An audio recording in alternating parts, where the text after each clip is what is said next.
Hello, this is Miguel Colombo, bringing you the daily headlines from www.maryjanecolombo.com.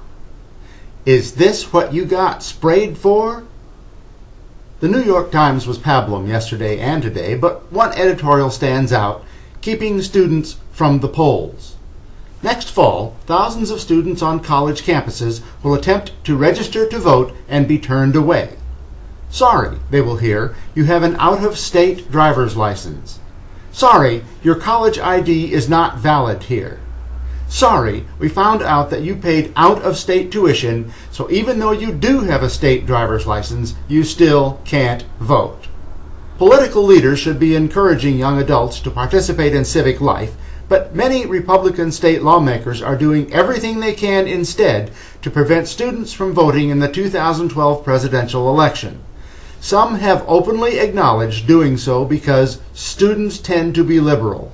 7 states have already passed strict laws requiring a government-issued ID, like a driver's license or a passport, to vote, which many students don't have, and 27 other states are considering such measures. Many of those laws have been interpreted as prohibiting out-of-state driver's licenses from being used in voting. It's all part of a widespread Republican effort to restrict the voting rights of demographic groups that tend to vote Democratic. Blacks, Hispanics, the poor, and the young, who are more likely to support President Obama, are disproportionately represented in the 21 million people without government IDs. On Friday, the Justice Department, finally taking action against these abuses, blocked the new voter ID law in South Carolina. Republicans usually don't want to acknowledge that their purpose is to turn away voters, especially when race is involved, so they invented an explanation, claiming that stricter ID laws are necessary to prevent voter fraud. In fact, there is almost no voter fraud in America to prevent.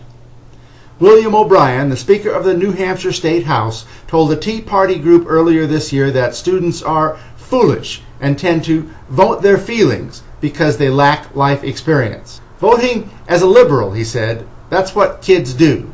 Wisconsin once made it easy for students to vote, making it one of the leading states in turnout of younger voters in 2004 and 2008. When Republicans swept into power there last year, they undid all of that, imposing requirements that invalidated the use of virtually all college ID cards in voter registration. I have a dream today. And now we find ourselves engaged in yet another battle. We're here for Stand for Freedom. We're rallying for voting rights in front of the UN. There are 25,000 people here saying, do not take our votes away. The torrent of new voter suppression laws across the country. There is what looks very much like a coordinated effort to pass laws making it significantly harder to vote. The voter ID issue of having people go to the polls and have an ID card issued by the state or federal government has been the great problem. There would be millions of Americans disenfranchised. My mission is that all American citizens be given the right to vote. Are you a voter? Without intimidation. Y'all heard about the voter ID law?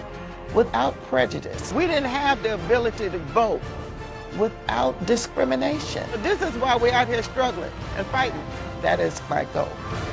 Wonderful. Heart and lungs sound good.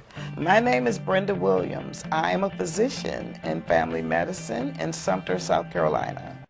Is this what you got sprayed for?